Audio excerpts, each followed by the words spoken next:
So in this section we're going to talk about functions, and functions are kind of a way to group things together. I call it a macro. It's like if you have a sequence of code that you want to run and you want to do that, then you can name it, and then that the name of the function, whenever you write that name of the function, all the code that is within the scope of that function will then run. So it's a way to group your code together, so you don't have, like, when you start out you just fill out the loop, for example, and you fill out a lot of code, but then it becomes very, very long.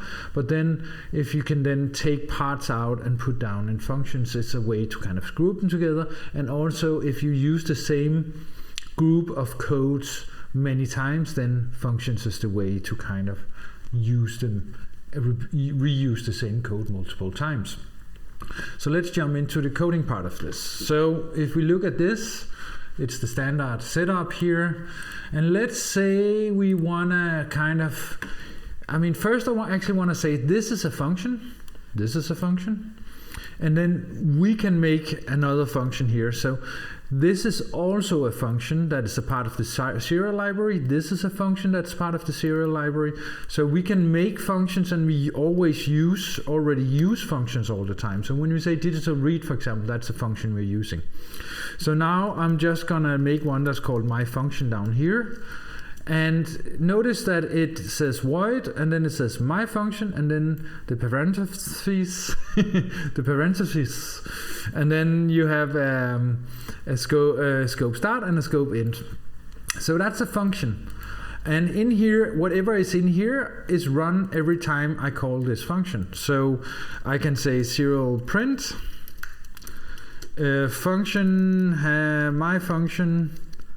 my function has been called, like that. And then when I call the function up here, then all it does is it says, okay, go to setup, start the serial, print hello world, and then it calls this one, and then it jumps down here and it runs whatever is in here, and here it says my function has been called. And then it ends and jumps out here and just goes further on here and see what's going on. So if I upload this code, I have to save it, then we can see it here in our serial monitor. My function has been called. And then I can add 2 of these. If I add 2 of these or 3 of these, then what will happen is that it will just call it 3 times. So it will say my function has been called, my function has been called, and so forth. The reason it does this is just quirkiness of restarting when powering up. I don't know what's going on there, but it should only do it once. I assume if I close this one and do it again, then maybe it'll do it once. Yeah, it's just during upload it does it multiple times. So this is the correct way it should look. So this is the basics of what a function is, and the reason it says void is because nothing is returned from this function. So a function can also return something, and that is, what happens when you say digital read, for example. It returns true or false whether or not the pin is 0 or 5 volts. The same way we can make this function return something. And I actually want to do this by making another function, because let's say we're going to keep this just for fun, but only have one of them. Let's say we want to kind of do a little bit of math. Let's say we want to calculate from meters to kilometers, or from kilometers to meters, from kilometers to meters. So this function will return an int, which is just a whole number. And then we say from kilometers to meters. I don't know if the naming convention is proper, but this is a function that does some math for us and returns something. So this one here we will do some math here that will return the conversion from kilometers to meters. But first we need to kind of get the value we need to convert, which is in kilometers, and turn it into meters. So we will here say make a variable that's called km. It can be called anything. Kilometer seems just proper, and it's the type integer, a whole number, and that allows us to use this one to convert with. So what we're going to do here is basically say return kilometers times 1,000, because that's meters. So it's a very simple little function, but now we have a kilometers to meters kind of conversion thing here. And if we use this up in here, we can say serial print ln.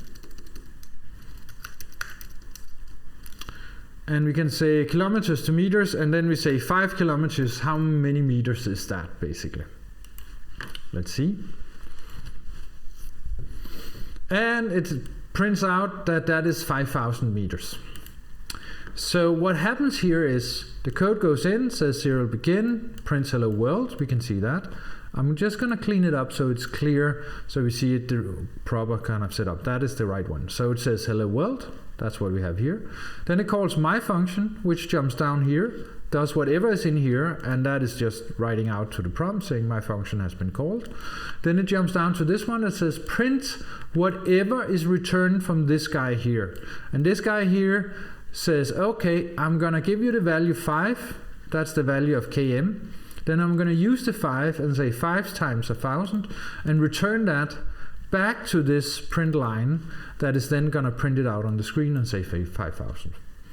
So that's how you kind of group things together, and you can do math with it. So maybe later on you want to convert another number to meters, and you have another number that's 10, and then you want to convert that. I mean, of course, kilometers to meters is quite simple to convert, but quite often you have some, magic, complex math about a circle or some, something where you want to kind of do a lot of things, and then it's nice to have that as a function, so you don't have to do all that math every time or think about it. You can just use that one and it works, so if that your code works every time, for example.